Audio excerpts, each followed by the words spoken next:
Greetings, everyone, and welcome to the National Invasive Species Awareness Week, empowered by the North American Invasive Species Management Association. My name is Allison Zock, and I coordinate the Nebraska Invasive Species Program. I serve on the Western Panel for Aquatic Nuisance Species on the Executive Board as an Executive Committee member. I also serve on the Mississippi River Basin Panel, as well as coordinating the Western Invasive Species Coordinating Effort, or WISCE. I'm delighted today to be with you for our third webinar of our 2021 NISAW series, and this is specifically about aquatic nuisance species, priorities in prevention and management. Special thank you to the Pacific State Marine Fisheries Commission for sponsoring this webinar. And let me give you some information about NISAW in case you're not aware. NISAW's mission is to support, promote, and empower invasive species prevention and management throughout North America. What we do at NISAW. This is the National Invasive Species Awareness Week. NISAW is an international campaign intended to raise awareness about invasive species, the threat that they pose, and what we can do, what can be done to prevent their spread. NISAW managers and NISAW occurs twice a year, once in February, focused on advocacy and information, and then in May, focused on education and outreach. Play Clean Go is our public-facing education and outreach awareness campaign to empower recreationalists to stop the spread of invasive species. NISAW is the stewards of international standards such as mapping and certified weed-free products, which is the only pathway prevention program to stop the spread of invasive species in forage, gravel, and mulch. Please save the date. Annual meeting will be September 22nd through the 30th in Missoula, Montana. There will be a hybrid virtual and in-person option for those who are not able to travel, and stay tuned to the NISAW website for more details. If you are not a member of NISAW, please visit the website and take a look at what we offer. We have several different individual membership options, and we have those for your consideration. We also have 4 partnership levels and options for you. We can also create custom partnerships if that is of interest to you. One of my favorite benefits is our first virtual Fridays for members only to network. The topic in February was advocacy and discussing inclusivity, diversity, equality, and accessibility in the invasive species management. Please get registered today and become a member. There are numerous other member benefits that we offer. Just to remember, we're here to support, promote, and empower invasive species prevention and management in North America. We look forward to partnering and serving you today and into the future. Now let's get to the main event. We have 5 speakers for you today. The first is Susan Pasko, and she is the Executive Secretary of the ANS Task Force with the U.S. Fish and Wildlife Service. We have Elizabeth Brown, the Program Management at the NISAW. But today she'll be presenting on behalf of the Western Regional Panel on ANS. She is the past chair and an advisor to the Executive Committee. Nate Owens, the Aquatic Invasive Species and Boating Access Manager at the Utah Department of Wildlife Resources, will also be speaking, and so will Amy McGovern, the Aquatic Invasive Species Program Supervisor for the Upper Midwest Greater Lakes region and the U.S. Fish and Wildlife Service. And finally, Brian will be speaking, and he is an Asian carp specialist with the state of Indiana, and also the chair of the Mississippi Interstate Cooperative Resource Association, or MICRA. Please be sure to put your questions in the Q&A box and specifically state who that question is for. We will hold all questions until the end of all the 5 presentations. Again, please put your questions in the Q&A box and not in the chat so that we specifically know that this is a question and that we can address people's questions at the end. And with that, I'll introduce our first speaker, Susan Pasko, with the U.S. Fish and Wildlife Service. She'll be presenting on the ANS Task Force new strategic plan. Susan, please take it away. Well, thank you everyone for the opportunity to speak with you today. I'm very excited to go over the Aquatic Nuisance Species Task Force and present to you our new strategic plan.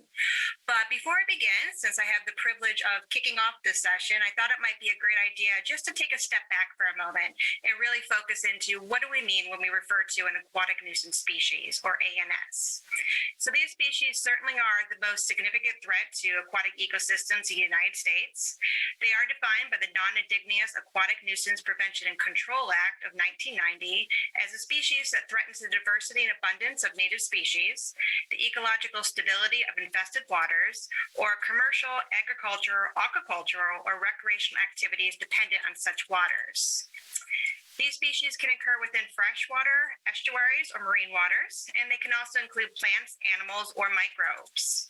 So often this term is used interchangeably with AIS, or aquatic invasive species. And just a few examples of kind of our poster species for ANS. The first one pictured at the top here, you're probably very familiar with, and we'll hearing a little bit more in our next presentation, or zebra mussels.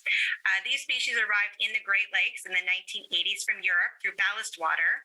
Since that time, they have spread rapidly throughout the Great Lakes region and the Mississippi drainage, and today they remain a significant threat to our western states.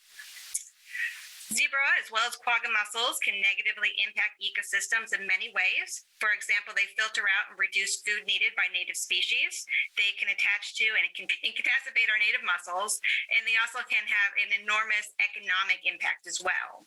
Several industries, such as power plants, they will spend millions of dollars each year to remove invasive mussels from clogged water intakes.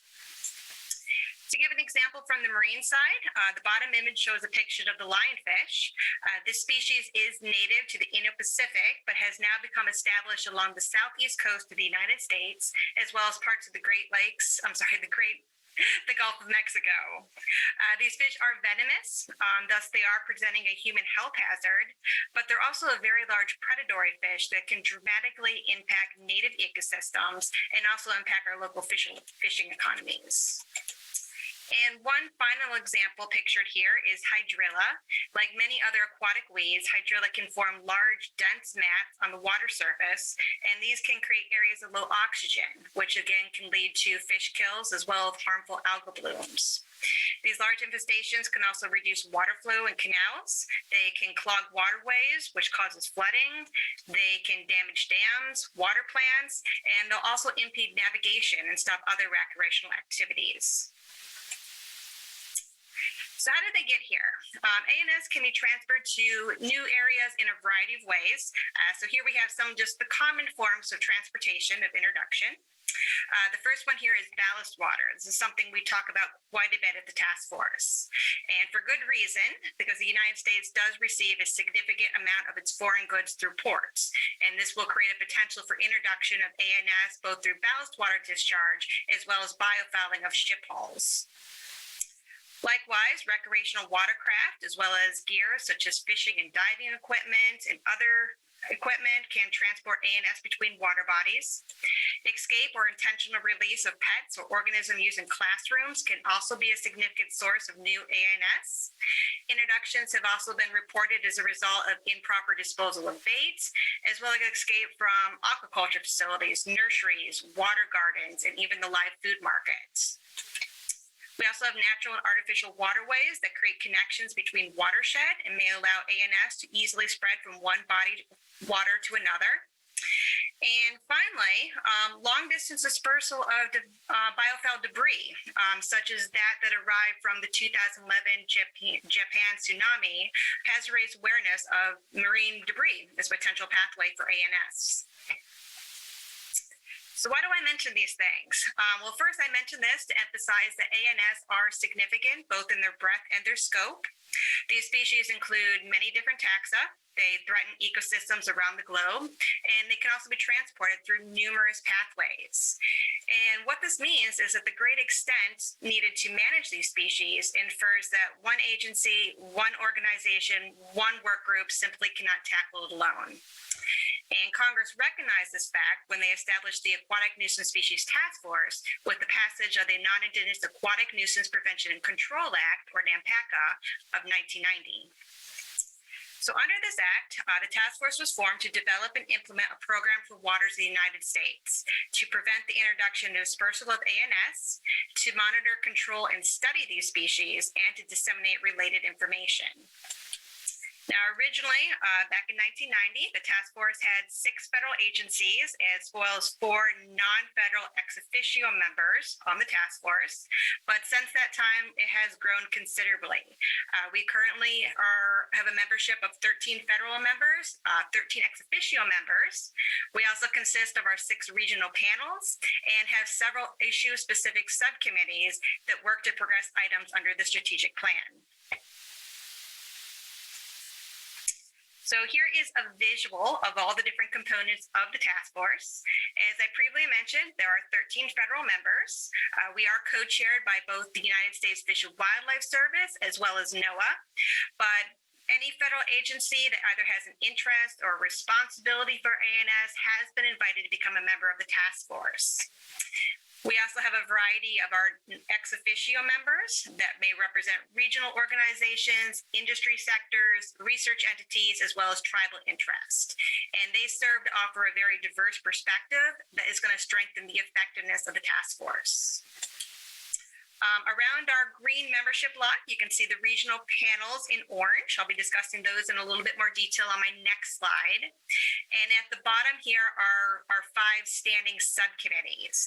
The 5 do align with the goals of our strategic plan, but in addition to those standing committees, we do from time to time form an ad hoc committee, and that is formed to focus on either a specific task or a specific issue. All right, regional panels. So the task force itself does have a national focus, but it does recognize that there is tremendous importance of actions that are taken at the regional, state, and local levels. As such, 6 regional panels have been established under the task force as a critical mechanism to unify local actions and achieve the goals of the task force. Membership within the 6 regional panels can include representatives from a broad spectrum of parties. They include state as well as federal agency representatives, representatives from tribes, NGOs, and commercial interests. These panels do provide services and products that allow for both informational sharing and collaboration among their broad membership. And each one of these panels does operate independently. They are unique in how they operate, and they have a different set of species or issues they will focus on. However, each panel does have a core set of duties that are prescribed under the Act. And these duties are to identify regional priorities, coordinate and provide advice on regional ANS activities, make recommendations to the task force, because the task force does serve as a federal advisory committee, and lastly, to report annually to the task force on their activities. State management plans. These plans are a primary role that the task force provides. They provide technical support to states for the development of both state as well as interstate ANS management plans. Development and eventual approval of these plans weave together the framework for a national ANS program by identifying feasible, cost-effective management measures to prevent and control ANS infestations in an environmentally sound manner. And since its establishment, the task force has approved 44 plans. 41 of these are state plans, represented by the green, and 3 of them are interstate plans. Once a plan is approved by the task force, it does become eligible to apply for funding from a state and interstate ANS management plan grant program, which is maintained by the U.S. Fish and Wildlife Service. Okay. Moving on into our strategic plan. This strategic plan does serve as a blueprint to guide the actions of the task force.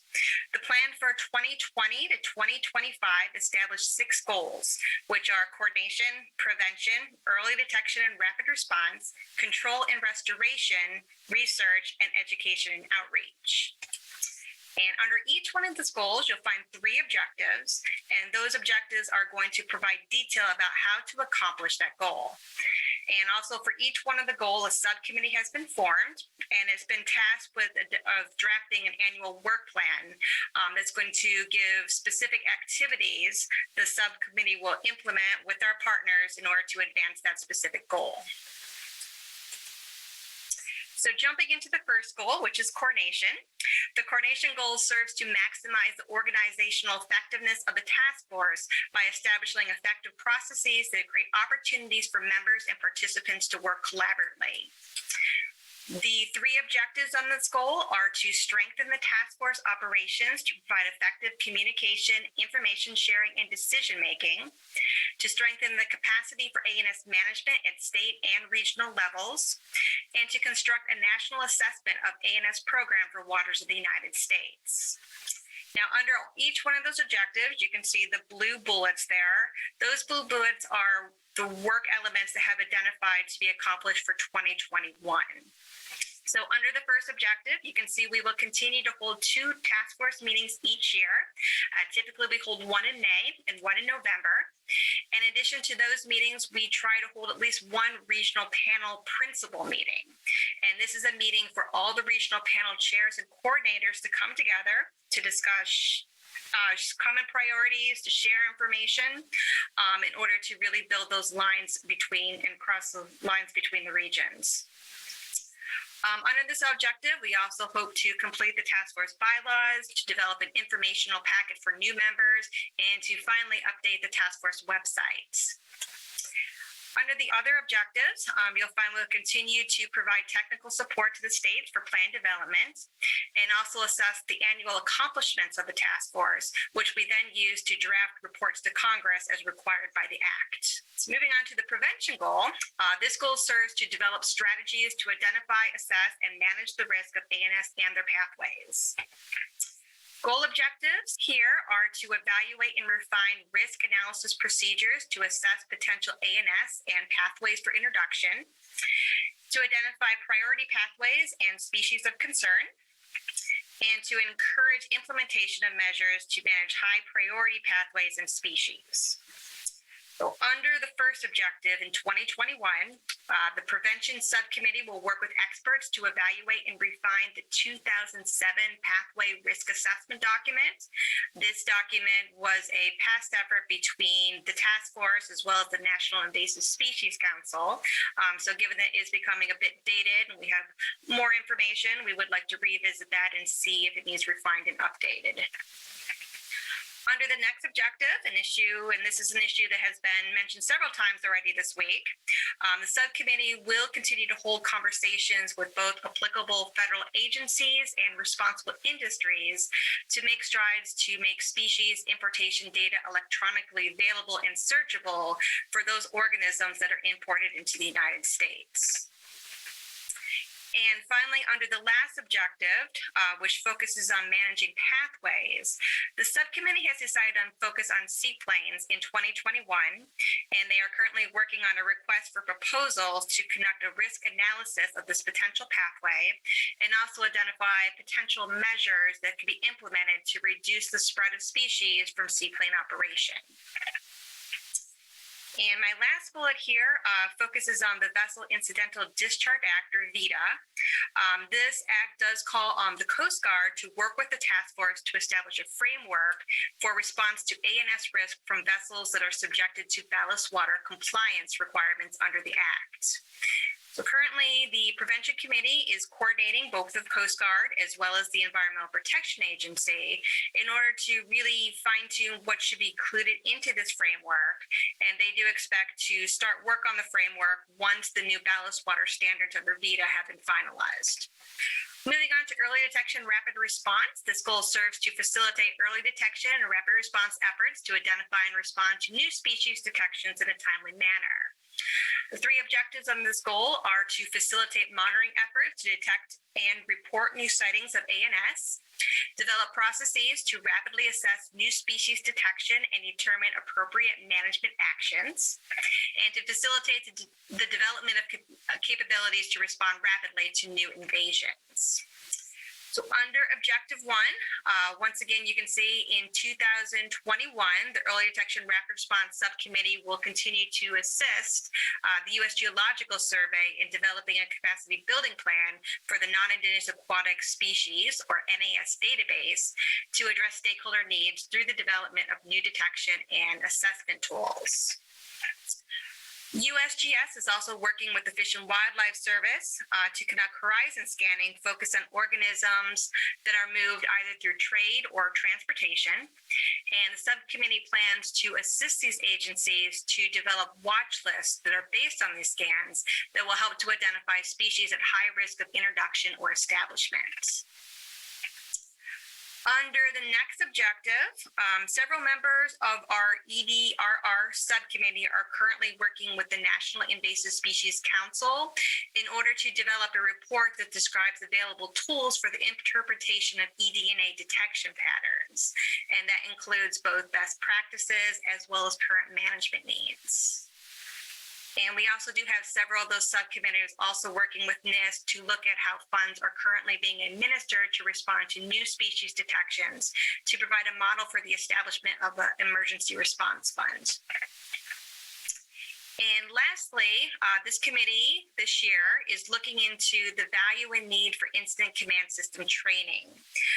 This is something they have recognized has a great importance, but the existing training does have a broader focus on emergency management. And so they are looking to see if there is training that may be more specific to invasive species responses that could be needed. Control and restoration goal is written to facilitate capabilities to control established ANS populations and restore impacted habitats. Traditionally, the task force has progressed this management goal by drafting species-specific management plans. Over the years, the task force has approved plans for species such as European green crab, caulerpa, lionfish, and various other species. However, given that some of these plans have become quite aged, the subcommittee is currently conducting an analysis to determine what species plans should remain active and which may need archived or updated. They're also revising guidance on how species plans could be structured in the future. Under the next objective, the control subcommittee will also begin to compile information on the use of genetic-based tools for ANS control. And lastly, they're working very closely with our research subcommittee to identify gaps where control measures are lacking for either a specific species or location, and they'll continue measures that can be taken to address these deficiencies. Okay. Moving into our research goal. Our research goal serves to facilitate research and support implementation of an ANS program for waters of the United States. 3 objectives here are to establish task force research priorities and identify prospective partners, to facilitate activities that support ANS research needs, and to track and disseminate study results to incorporate into these ANS management decisions and activities. So last year, to address that first objective, the research committee sent out a survey to task force members, regional panel members, and state coordinators inquiring about their priority research needs. The subcommittee is currently reviewing and evaluating the survey responses with the goal of producing a national AIS research priority list that can also be stepped down to a regional level. The survey also asks for suggestions of research entities, such as the priorities identified from the list can be communicated to those who have the expertise to address these research needs. And that communications plan will also be directed towards agencies and regional panels to help guide both internal efforts and award selections. And finally, they do plan to regularly assess that national research priorities list once it's complete. And in doing so, they'll also track progress of those needs and communicate studies or research results that would address those priorities. And last but not least, we have our education or outreach goal. So task force in the past has worked with our partners to implement 2 national campaigns, the Stop Aquatic Hitchhikers and Habitatitude. The Stop Aquatic Hitchhikers campaign is used to empower recreational water users to take action to prevent the spread of ANS, where Habitatitude is focused on educating people to be responsible pet owners and environmental stewards. So our goal is going to build on those past efforts with these 3 objectives. So under our first goal here to evaluate ANS communication, education, efforts to ensure they are consistent and effective. The subcommittee has recently posted a notice of funding opportunity on grants.gov to conduct an assessment of national research efforts that target outdoor recreational users, with particular focus on the Stop Aquatic Hitchhikers campaign, Clean Drain Dry initiative, and Play Clean Go. And they're doing this to determine what messages and delivery strategies are most effective to achieve desired behavioral changes. And it is the hope and the intent that these assessments will be used by the task force regional panels to develop a communications framework to guide future implementation, development, and evaluation of outreach campaigns at all levels. So just very quickly, the Outreach Committee is also coordinating with the Research Subcommittee to identify priority social science needs. They plan to expand the current Stop Aquatic Hitchhikers website to serve as a clearinghouse for outreach materials. And also they hope to develop and start to lay the groundwork for an ANS outreach community of practice. And the last objective here focuses more on promoting the task force and our work. And so the subcommittee will be drafting fact sheets and developing templates to communicate our accomplishments as well as priorities. And I won't read my last slide, as I recognizing I am approaching the end of my time. But the work really is here to move forward and accomplish these outcomes for our strategic plan for each one of these 6 management goals. So with that, I just want to thank you for your time. If you have any questions about the task force, my information is here, or you can visit the task force website at anstaskforce.gov. Also, we do put out a weekly newsletter to get updates as well as other news related to aquatic nuisance species. Feel free to contact me if you'd like to subscribe. Thank you. Thank you, Susan. That was very informative. And just a reminder, if you do have any questions, please put those in the Q&A box. And as we go along, our speakers may be answering your questions, so be sure to refer to that. With that, our next speaker is Elizabeth Brown. She is the NISAW Program Manager for the Legislative Affairs and Professional Development. Elizabeth serves as the past chair and an advisor to the Western Regional Panel. And today she's going to be presenting for us an update of the recommendations for the Quagga Zebra Action Plan for Western U.S. Waters, or QZAP. Please take it away, Elizabeth. Well, thank you, everyone, for being here today, and thanks to Susan for that great presentation. I'm here today on behalf of the Western Regional Panel, which is one of the task force's panels, and we encompass the 19 Western states, 4 provinces, and of course our federal, tribal, non-governmental, and industry partners. So most everybody, I think, knows about zebra and quagga mussels, but just to lay the foundation here, zebra and quagga mussels are small bivalves that were first found in the Great Lakes back in 1988. Within a few short years, they spread throughout the Great Lakes and down the Mississippi River. The West was forever changed in 2007 when quagga mussels were detected in Lake Mead National Recreation Area, and a few years later when they were detected in Glen Canyon, Lake Powell. These detections in the lower Colorado River indicated a vast expansion, not by natural dispersal.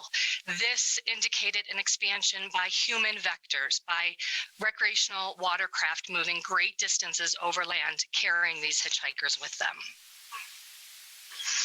And zebra and quagga mussels cause irreversible damage to natural resources, like most invasive species. They impede all form of water-based recreation. However, the broadest impacts come in the form of our economies and are realized within our water supply systems, our distribution infrastructure, which is critical in the West for municipal, industrial, and agricultural supply. They attach to most underwater structures and can form dense clusters that impair facilities and impede the movement of water. In the West, zebra and quagga mussels, an aquatic invasive species, are a quality of life issue. This is a way of life issue because we need water, and this is a water issue. Let me share a few economic stats for you, just 2. The potential economic cost of quagga mussel introduction in the Pacific Northwest is more than $500 million annually. $500 million annually in the Pacific Northwest estimated, including costs to control mussels at irrigation, hydropower, and municipal drinking facilities. Another example, Lake Tahoe, the second deepest lake in the United States, has an estimated impact of more than $20 million annually if zebra or quagga mussels were to invade. So again, while this is a natural resource issue, and this is an agriculture issue, and this is a recreation issue, this is a major economic issue that impacts our way of life in the West. So just quickly, the original zebra quagga action plan for Western waters, the original QZAP, it was requested by Senator Feinstein in 2008, delegated to the Western Regional Panel, and approved by the task force in February of 2010. So this is the roadmap that we have been following for more than a decade. It was evaluated in 2013 by the panel and the task force and extended for 5 years. In 2018, the WRP Exec Committee voted to update the document. But first, they published the Building Consensus in the West Workgroup Final Activity Report. Building Consensus is a collaborative effort among states and federal agencies, along with National Sea Grant Law Center, Association of Fish and Wildlife Agencies, Oregon Sea Grant, many others, but it accomplished a lot of the goals in QZAP. Then the panel published a QZAP status report in 2019, and then finally, just a few months ago, published the updated recommendations for the QZAP, also known as QZAP 2.0. So the Western U.S. Aquatic invasive species are very well coordinated through the Western Regional Panel. Allison mentioned she chairs WISCI, which is the Western Invasive Species Coordinating Effort. That's the state ANS coordinators. And so there has been a tremendous amount of collaboration, not just among the states, but with the National Park Service, Fish and Wildlife Service, BLM, BOR, Army Corps. I could go on and on, but the coordination is there. However, the challenges remain. Now, a lot has been accomplished in the last few years, and that's why the 2.0 was really critical now. We're at a junction where a lot of what was set forth in the original QZAP it's either ongoing work that needs to be supported through capacity building, or it's been accomplished and we have new needs now. So the two biggest things, again, I already mentioned the status report and building consensus, but there are a lot of other efforts that have contributed to QZAP, including the Department of the Interior Safeguarding the West effort, obviously the work going on through WERDA and the Army Corps of the Engineers, the AIS firefighting protocol, existing 100th Meridian Columbia River Basin teams and Missouri River Basin teams, a huge effort to engage with the marine industry, supported by Fish and Wildlife Service. Again, WISCI, Western Governors Association in 2019 held a leadership summit on invasive mussels. And so with all of this activity and all of these accomplishments, it was time to set forth the new roadmap. And again, all of this surrounds the concept of protecting the uninfested West. There is a large part of this nation that does not have zebra and quagga mussels. And we have learned from where zebra and quagga mussels are in the country over the last few decades and how to stop the spread. The blue dots are the boat inspection stations. The black dots are the infestations. We know that with more than a decade of work, boat inspections and other pathway prevention models work to stop the spread. So prevention and containment states working hand in hand, in tandem, to stop the movement of zebra and quagga mussels and other invasives over land. So I'm not going to go too into this, but just to tell you kind of how we classified things in the status report. And again, most of these original objectives were ongoing activities. The purpose of 2.0, again, to set that strategic regional set of measurable action items that can inform decision makers and prevent the spread of invasive mussels in the West. There's a reality that our ANS program are dealing with, and that the coordinators have taken things as far as they can in a collaborative fashion to standardize protocols and standardize trainings and standardize how they monitor and respond and to communicate through data sharing. And but there needs to be a higher level engagement now to build capacity and dedicate resources in a strategic, coordinated fashion. And that's a lot of what QZAP hints to. There are 5 objectives and almost 60 action items. So I can't possibly read them all to you today, but I want to highlight the main ones. Increasing capacity. I hear this with the noxious weed programs too. Panels for the ANS panels to provide this coordination. Local, state, federal, tribal programs, bringing in industry engagement. Establishing long-term stable funding sources. There is a grant program through the Fish and Wildlife Service that has been instrumental. Our federal family, BOR, Forest Service, again, I could go on and on, lots of different funding sources involved, and now WRDA to help support in these new basins. We have a model legal framework and a little teaser for our May NISAW 2. We're going to have a presentation in one of our webinars Tuesday, May 18th from the National Sea Grant Law Center on the model framework, legal framework for WID stations and the new local AIS toolkit. So save the date. We want to go back to kind of this basin-wide coordination. We've learned watching the Columbia River Basin, who has remained very tightly coordinated over the last decade, that is incredibly effective. And so trying to empower basin teams in the Colorado River Basin, the Arkansas Basin, the Missouri Basin, mirroring the WRDA language and the resources becoming available through WRDA. Continued coordination with the marine industry, government and industry working together, private partnerships for non-regulatory solutions. These are kind of the main goals. Now, I want to just lay out that we do have a framework for annual evaluation, so we'll be evaluating annually. There are a considerable amount of people that contributed to this. I want to thank the executive committee and all of the contributors to the QZAP 2.0. This was a big team effort. Thank you, thank you, thank you. I really feel like we produced an outstanding document. So for more information, go to the Western Regional Panel's website, westernregionalpanel.org. You'll get all the publications there, including the operational standards like the field monitoring standard, lab standards, watercraft inspections, decon standards, so much good stuff on their website. And I want to leave you with this quote.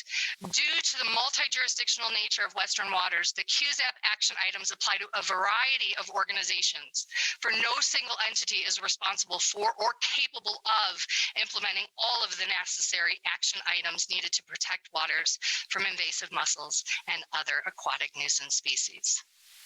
With that, I thank you, and I look forward to hearing our next presenter, Nate, who's going to share with you what this is really like on the ground and what this means at places like Lake Powell. So thank you. Thank you. That was excellent, Elizabeth. Our next speaker is Nate Owens. He's the Aquatic Invasive Species and Boating Access Programs Manager for the Utah Division of Wildlife Resources. Nate will be sharing information about the Quagga Mussel Containment Program at Lake Powell and the regional challenge to protect Utah and the uninfested West from the invasion. Please take it away, Nate. Thanks, Allison. Hi, everyone. My name is Nathan Owens. I'm the Aquatic Invasive Species Coordinator for the Utah Division of Wildlife Resources. And I will be bringing you down from kind of that 30,000-foot level that of QZAP 2.0 that Elizabeth described so well, down to about 3,500 feet at Lake Powell, and try and put those QZAP objectives into context on the ground as we work to contain quagga mussels at Lake Powell and protect the uninfested West.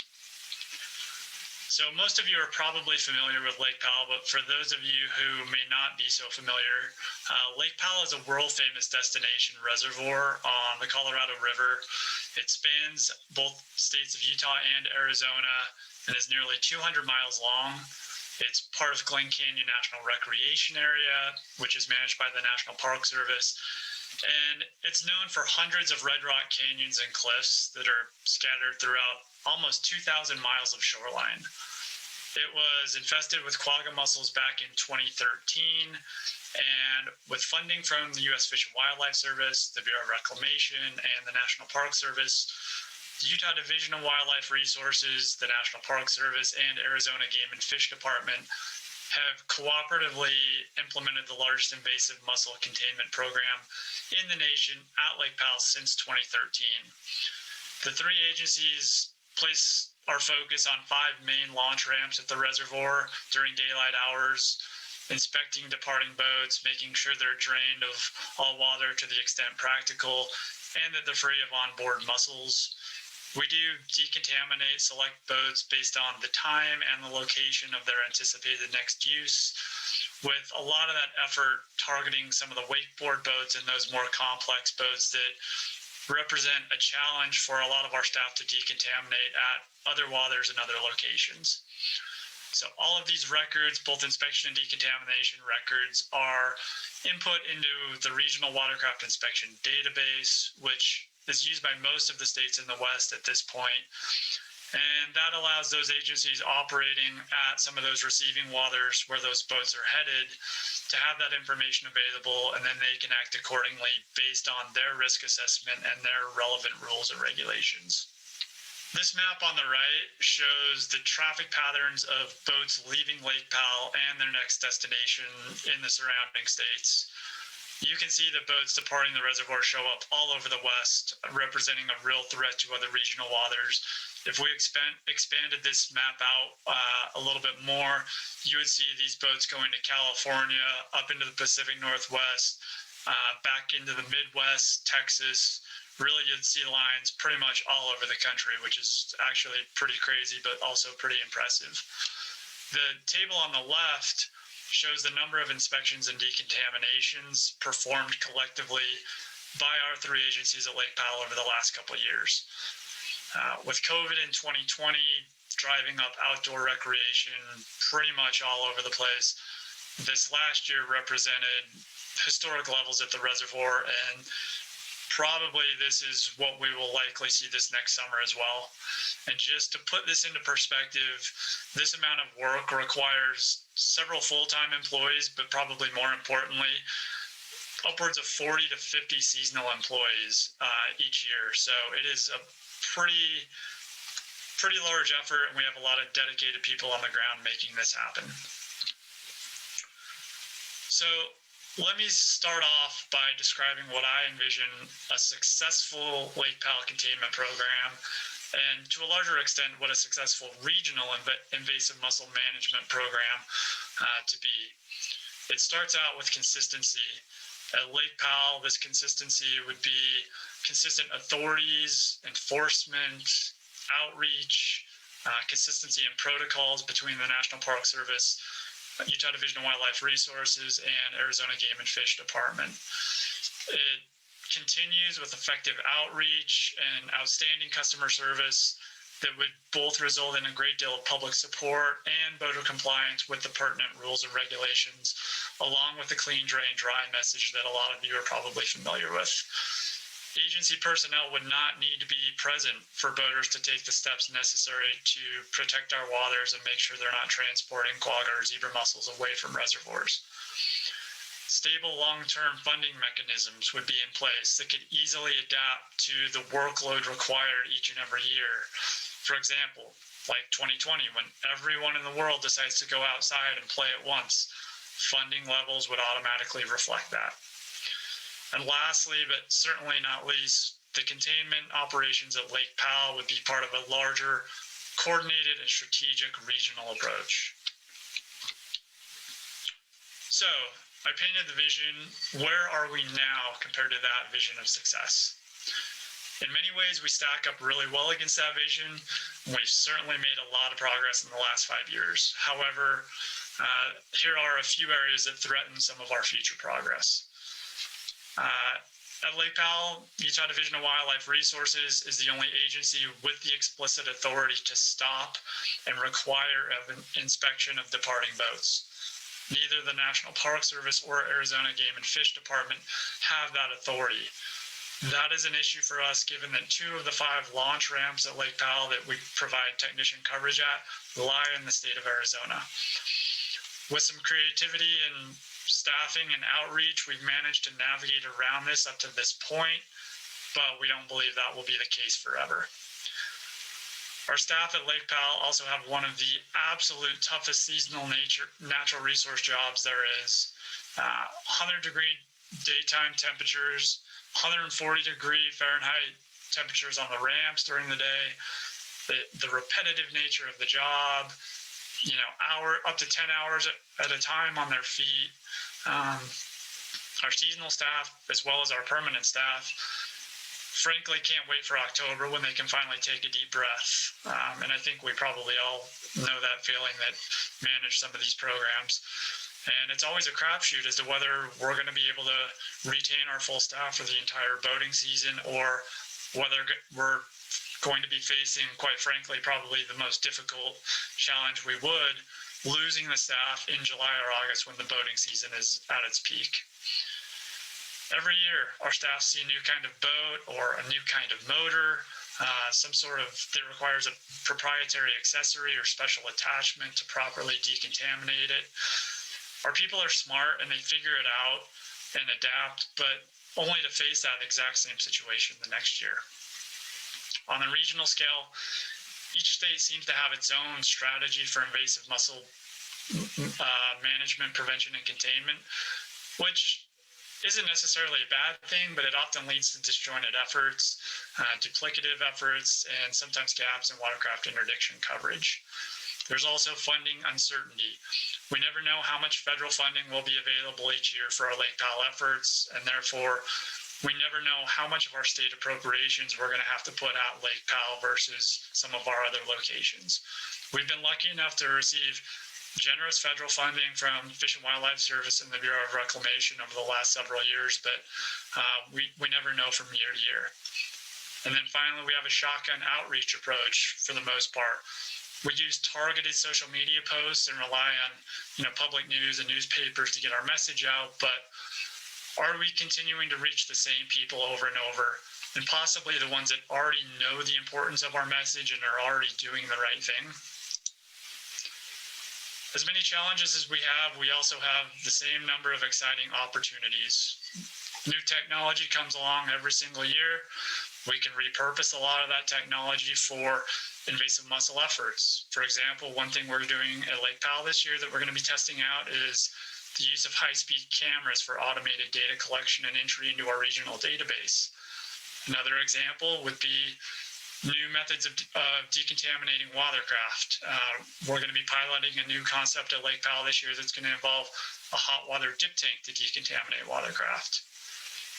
There are a number of partners already involved in this fight, but there's always room for more. The private sector and the water management community are two examples of partnerships that probably deserve a little bit more attention.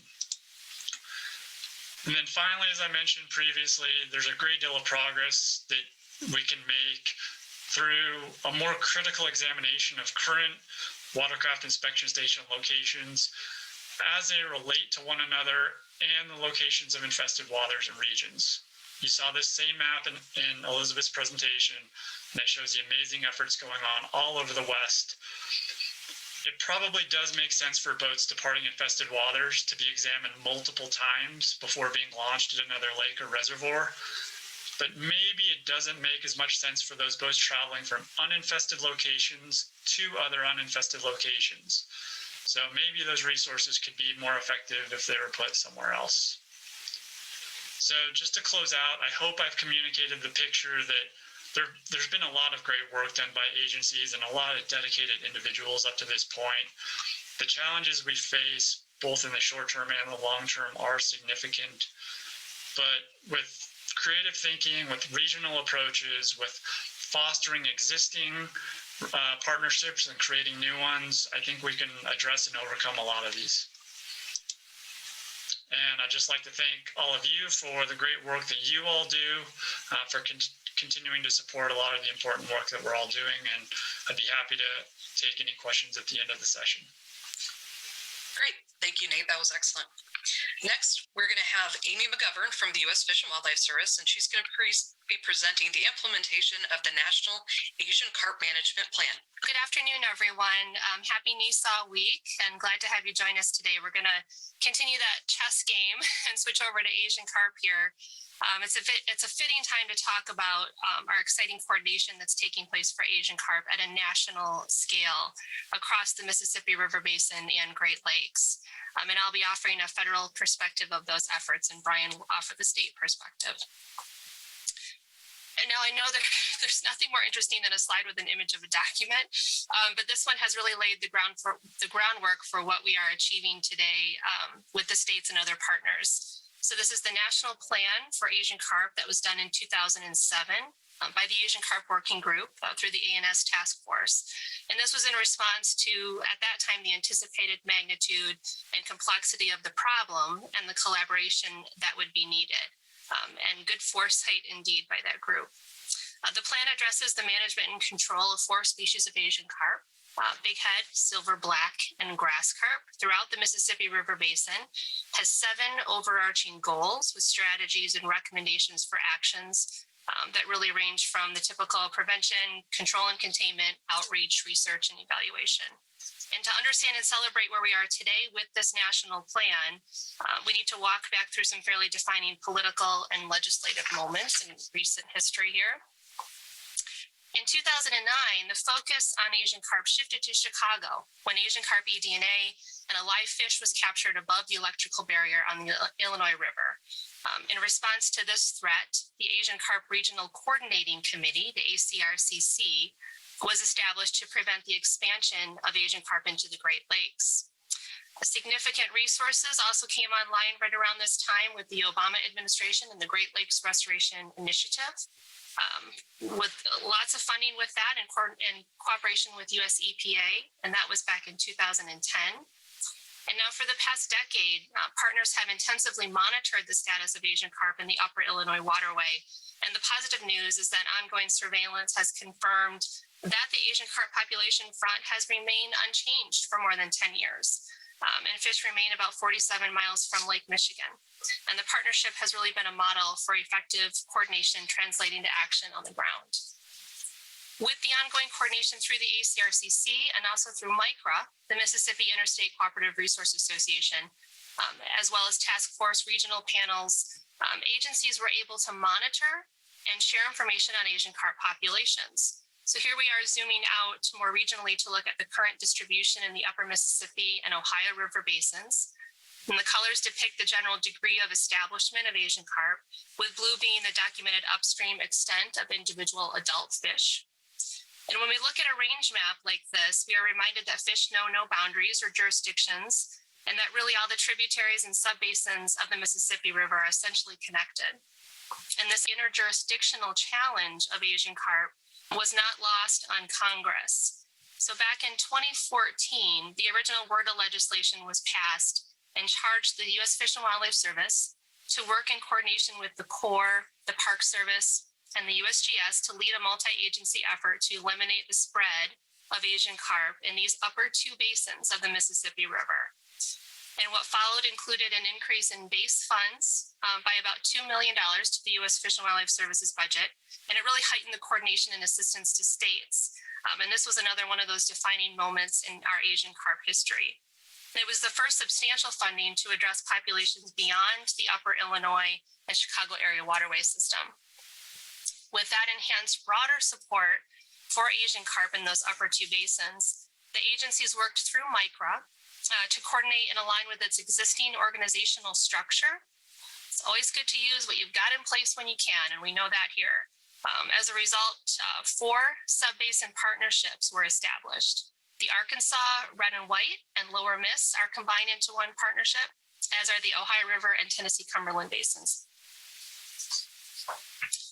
Again, with the plans, but important ones that really set us up for success. I want to highlight these. Partners in each of these sub-basins of the Mississippi wrote frameworks to step down the national plan and identify more local actions for Asian carp management and control. And as federal funding increased with subsequent appropriations, the service was able to support more state efforts and coordination, as well as to internally organize among our service regions and field offices to best complement the state efforts on the ground. So with these plans complete, the partnerships really demonstrated the readiness to deliver coordinated action across the Mississippi River Basin. And then we had the most pivotal moment yet. The FY20 service appropriation brought an additional $14 million to Asian carp. And what was so thrilling was that the language here specifically tied funding to the Great Lakes and Mississippi River Basin and tributaries, going further to list each of the 6 subbasins in the watershed in the actual appropriation language. So additionally, this year in FY21, the new WRDA legislation also supports the expanded effort into all subbasins. So this really gives us the latitude to make resources available to partners across the board. And it connected our service offices now in this effort to take a more unified approach to be effective at the subbasin level, but also at the national level. Obviously, a key component is communication. And as the service is taking on that leadership role to make connections and facilitate consistency across subbasins, whether it's sampling with traditional gear, coordinating Asian carp harvest and removal activities, which has been very successful, or aggregating data to use in models to better evaluate what we're doing. This slide sums up the goals of the service in this role to work in a way that best complements partner capacities in the field so that we can really measure how we're doing and report back to appropriators and the public to keep that support coming. We have a consistent flow of information within the agency due to our subbasin partnership coordinators within the U.S. Fish and Wildlife Service. They are senior biologists and managers in the field representing multiple service regions across the agency. And they're really wired in both internally and externally to what's going on and are working to connect the dots and prioritize projects on an annual basis with partners and are really the core of the communication for the service. Last year, we awarded $13.9 million in funding to partners. We are finalizing the list of projects for FY21 right now. These projects at the subbasin level are really state-driven, and they're prioritized as a team through these partnerships. We leverage the state funding with our Fish and Wildlife Service operational capacity at our field offices to fill gaps and address larger-scale basin-wide considerations like coordination, development of new techniques, telemetry networks, and evaluation. The funding supports a variety of projects for Asian carp. Some of the more established subbasin partnerships like the Upper Mississippi and Ohio River basins are focused on things like early detection on the invasion front, movement of fish, evaluation of controls on density and behavior, including deterrent technologies. And mass removal efforts, both of which have been very exciting and warrant their own presentations, I have to say. Other basins downstream are trying to get a better handle on abundance and spatial distribution of the population and demographics, so where different life stages are being collected and at what times of the year. To date, there's been no coordinated effort to standardize an approach for monitoring across subbasins, but that is something we're working on to better define that population change over time in order to be more strategic with where we are or should be investing our effort.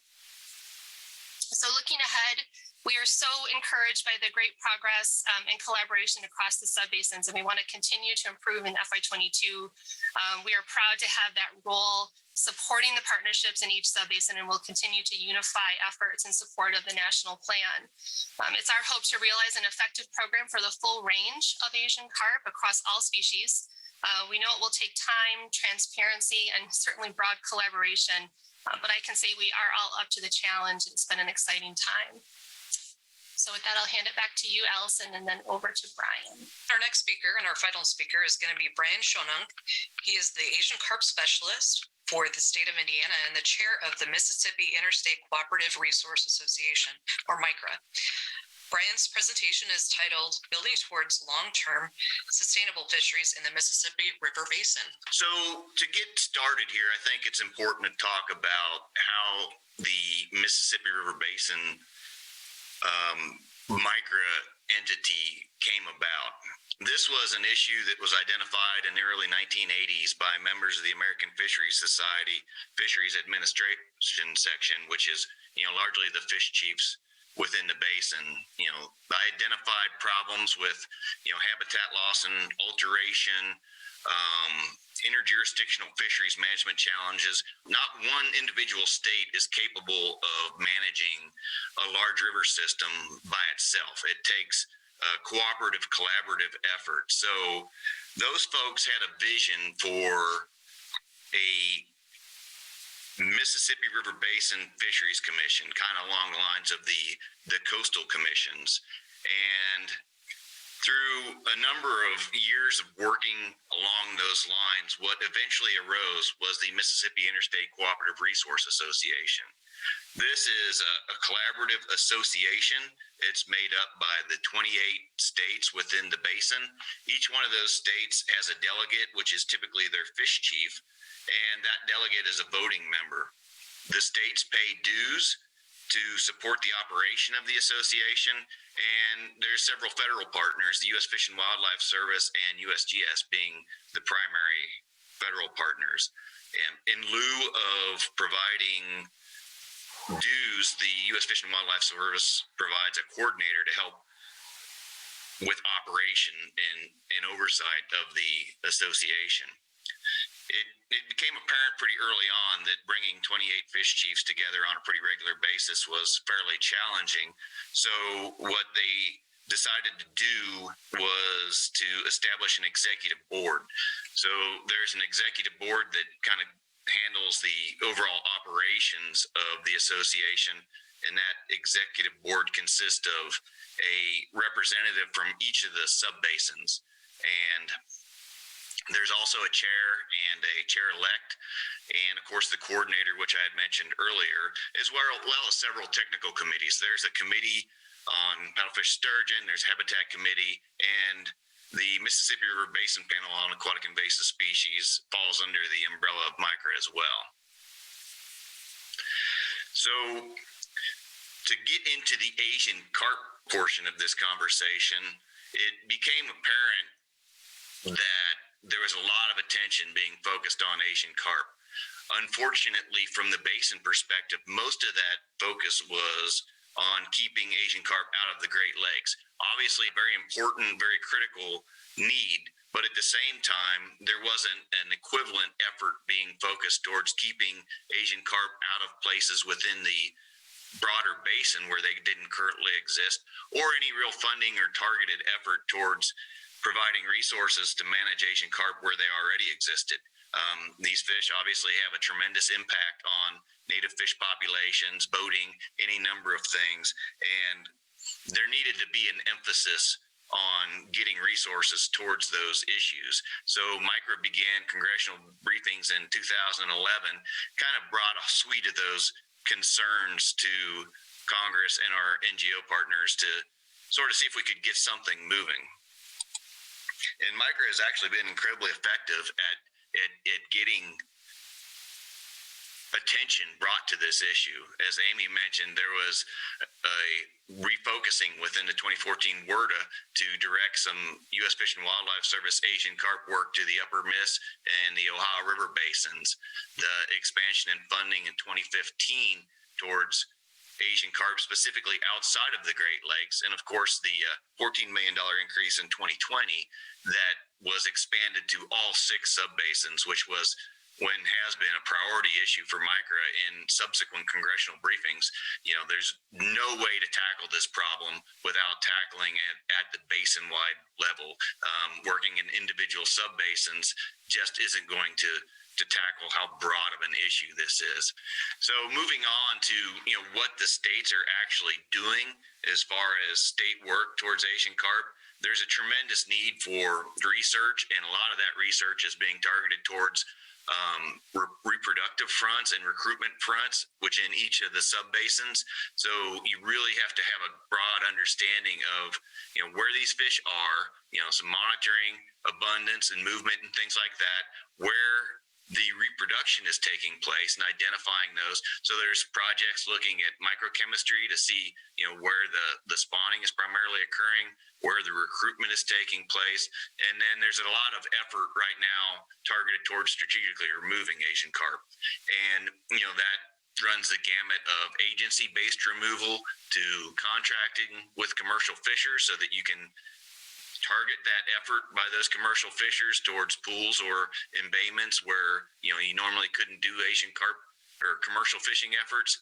And then also, you know, supporting to a certain extent the commercial fishing that's already out there by providing incentives for those folks to to get out there and target these fish species by, supplementing some of the income that they get from harvesting those fish.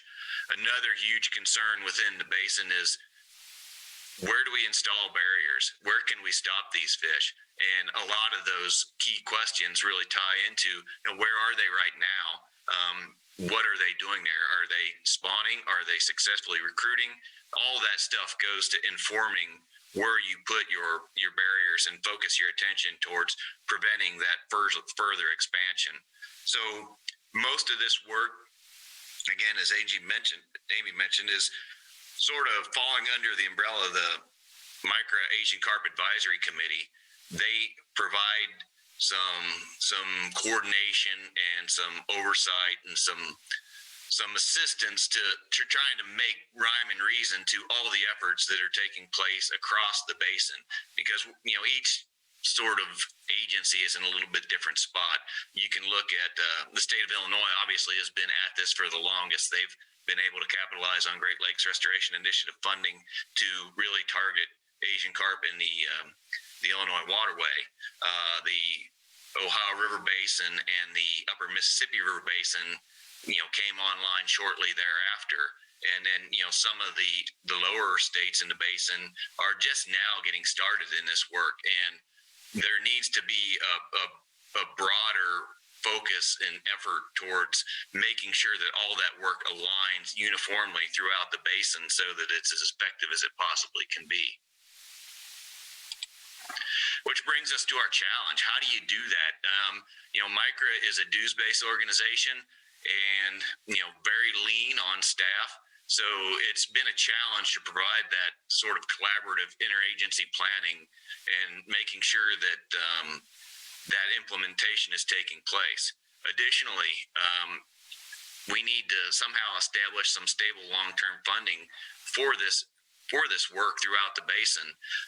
Right now, the states are incredibly grateful to the U.S. Fish and Wildlife Service and the resources that they've been able to funnel into state agencies to do this work. But, these are annual appropriations, and in a lot of instances, it's really hard for a state to jump in with both feet, not knowing that those resources are going to be sustained into the future. You don't want to, purchase equipment and add staffing and then not be able to support those efforts into the future, which brings us to where we are right now.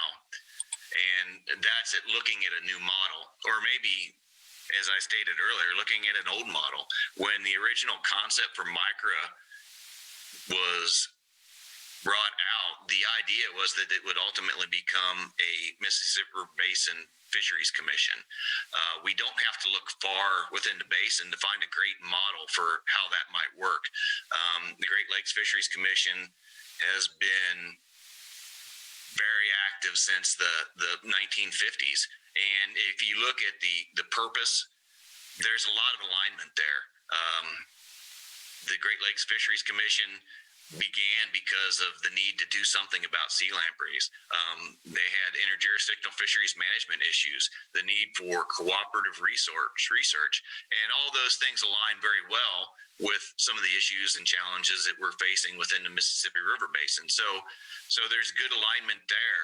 And as well, if you look at the management unit structure, there are 5 individual Great Lakes. We've got 6 subbasins within MICRA. So MICRA sort of grabbed that idea and ran with it. And one of the overarching sort of frameworks that the Great Lakes Fisheries Commission operates under is their joint strategic plan. So MICRA was able to borrow heavily from that strategic plan and develop their own Mississippi River Basin strategic plan.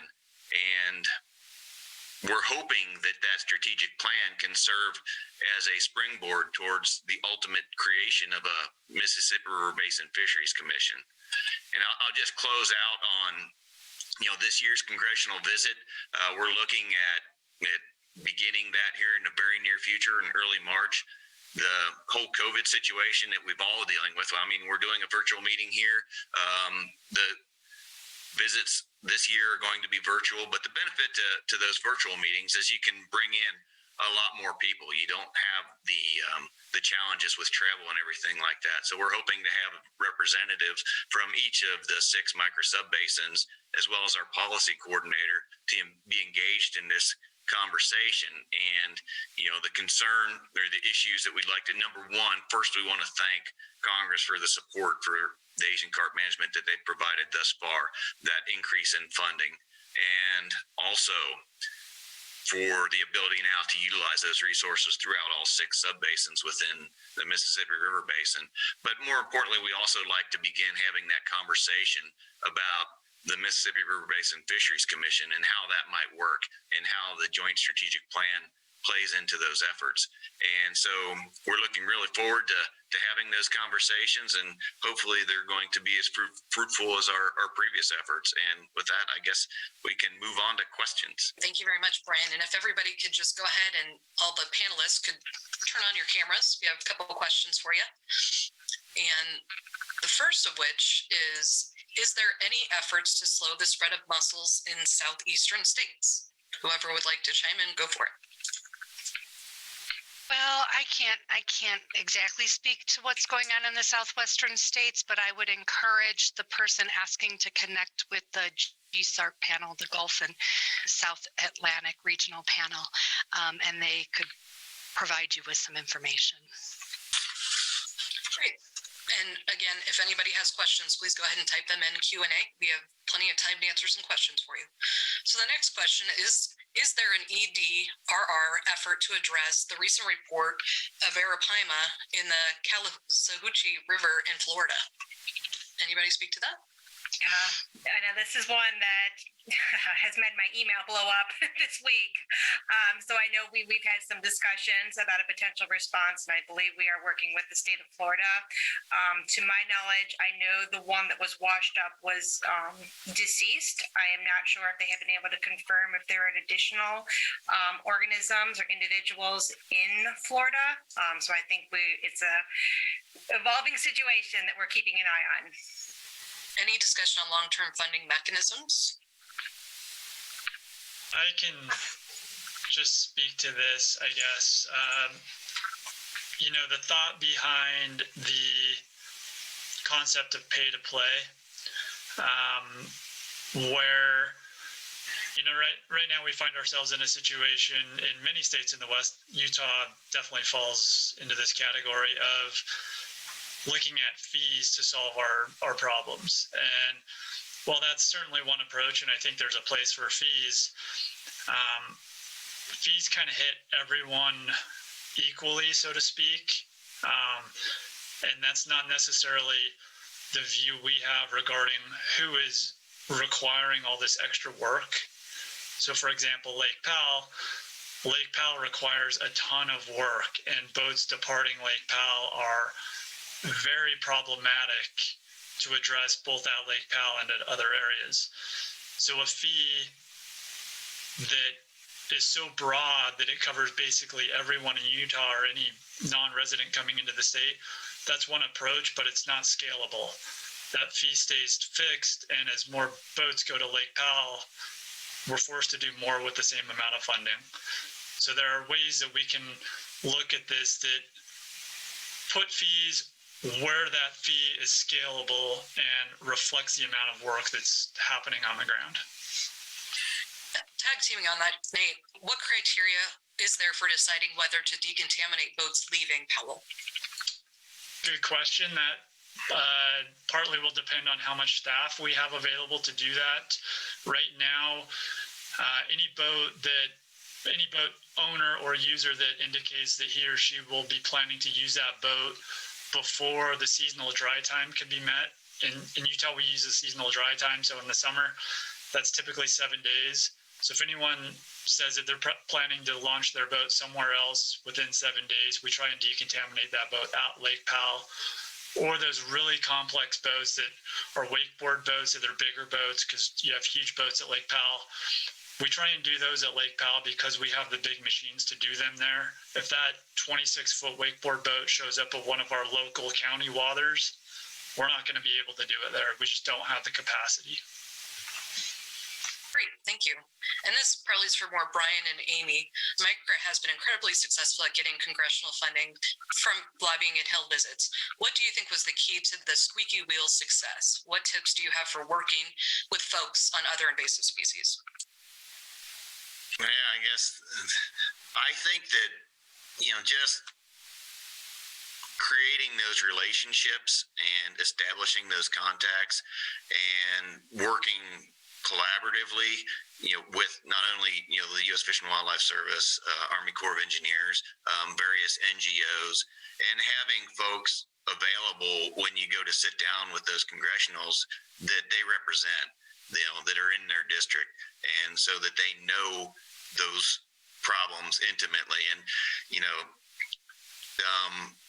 Mitch McConnell has been huge in getting funding directed, but a large part of that is because of the problems that are in Kentucky and Barkley Lake, which are, in his district, and the folks that are constituents that are able to voice those concerns and create awareness about, the impacts, especially the economic impacts that those are having on, recreation and tourism, which is very important in that area. I was just going to say, it's not hard to get everyone on the same page on the goal for Asian carp, right? So that's an easy thing. The hard part is just the coordination on that broad scale. Very good, thank you. The next question is from Scott Cameron. Is there any discussion of amending the Dingell-Johnson Act to create an appropriation-free source of cash for ANS work? Not that I've been aware of, no. Not that I'm aware of. I've heard it mentioned before, but I don't know of any work actually going into that. Yeah, I'll just kind of echo that. I know that idea has been thrown around among the fish chiefs and a few of the directors in the West. But as far as I know, no actual work has been put forward to that effort. Good, thank you. The next question, any suggestions on how to handle NEPA when so many jurisdictions are involved? Start early, right? Have a real coordinated effort to, I think, again, build those relationships if they're not already there, but likely there are already existing structures and panels to work through, right? So I think a lot of times when we talk about invasive species, we have those existing efforts we just need to be sure to build on. But those things can take a long time to do. And it's just having a good facilitator that knows NEPA and knows the process and can walk a group through that is important. Great. One question was on drones. Some drones come in submarine form as well. Any programs cover decontaminating those? That is one that was a new one. I think both Elizabeth and I both raised our eyebrows on that one. I think model float planes was the one that was in the chat. And I can say that is one that has never come up in a meeting or a conversation that I've been a part of. But certainly if it is something of concern, we can look at maybe doing an analysis and looking at some possible mitigation measures to make sure that they are decontaminated if they are moving to multiple water bodies. I can speak to that also. I know that we've had a few companies in Utah over the last couple of years bring in submersibles for underwater dam maintenance and those types of things, and we've simply required the dry time. I don't know about anyone else, but I do not want to put hot water on something that costs that much. So if it's dry and we can't detect any water, in our book, it was safe to go in the water. Very so good. just the BOR has an equipment cleaning manual that kind of provides guidance for Bureau of Reclamation, sorry to use an acronym, they have an equipment manual that provides guidance for things other than watercraft. And so, but not recreational drones, not just people out flying drones. And I know some parks don't allow drones, so that hasn't been an issue, but definitely something that we can look into. Nate, can you share anything about the dip tank at Lake Powell? Yeah, absolutely. This is something that's really cool that we've been talking about in Utah for 5+ years now, and it's finally coming to fruition. The concept is simple. Any watercraft that can take water, raw water from a reservoir while it's operating in its normal fashion should be able to be decontaminated in this hot water dip tank. It's essentially, we're repurposing unused fracking tanks. And with the top cut off, it's going to be on a decline. We're going to have boaters back their boats on the trailer down into this dip tank. It's going to be not submerged, but all the intakes are going to be submerged in 105-degree hot water. We're going to have the boater flip on all those raw water systems simultaneously. Those systems will flood with that hot water. We'll manually put hot water into the bilge area. And you don't have to fiddle around with all these, quite frankly, stupid attachments and all these other things that just make our technicians' lives really not very fun. And it's going to eliminate the user error, because right now, some of the boats we see at Lake Powell, unless you've been doing decontaminations for a couple of years, there's no way you're going to effectively decontaminate that boat.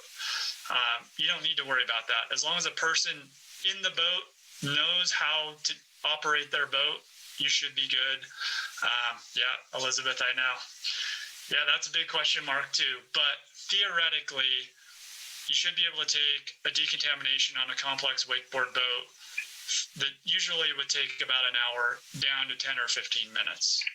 And you can be sure of an effective decontamination because you're completely filling all those ballast tanks. Right now, we can't do that because some of those ballast tanks take hundreds of gallons of water. And if you have 4 or 5 of those on board, you just simply don't have enough water to do that for every boat. So we're going to test it out. It sounds great in theory. I really hope it works, because if it does, that's kind of the next thing on the horizon, I think. Awesome. Well, we'll look forward to an update once we see how that works out for you, and I hope it works great. Thank you. And just a follow-up, did you say that the dip tank temperature is only 105 degrees? Correct. Yeah, 105 degrees. I think the exposure time is 45 seconds. At 105 degrees, we'll achieve 100% mortality. And that also kind of addresses the concerns of a lot of the boat and engine manufacturers of once we get up to 120 plus, some of those systems after repeated exposures apparently fell or can fail. So that's one thing. And it also alleviates that risk of someone perhaps falling into the tank somehow or something like that. Very good. Thank you, everybody, for your questions and for being with us today. So thank you all for being here today. And thank you very much to our sponsor, the Pacific States Marine Fisheries Commission. I hope that you can join us tomorrow. We're going to have another webinar tomorrow and Friday at the same time. So please join us for Science, Policy, and Solutions for Invasive Species. And on Friday, it's going to be Show Me the Money. I also invite you to join ISMA. We have free webinars, even if you are not a member, on a monthly basis. And you can definitely invite your colleagues to watch that as well. We also have additional resources for you to promote this Invasive Species Week. So if you want to go to Facebook and like the Invasive Species Week, we also have a toolkit at NISAW.org. So feel free to review those and share them. Again, we're going to have another NISAW event in May, and that's going to be focused on education and outreach. So stay tuned to the NISBA.org website to learn more about that May event. Thank you all for the speakers and for everyone that was involved today. I hope everybody has a wonderful afternoon, and we hope to see you again tomorrow and Friday for some more webinars. So thank you, everyone, and hope you have a wonderful afternoon.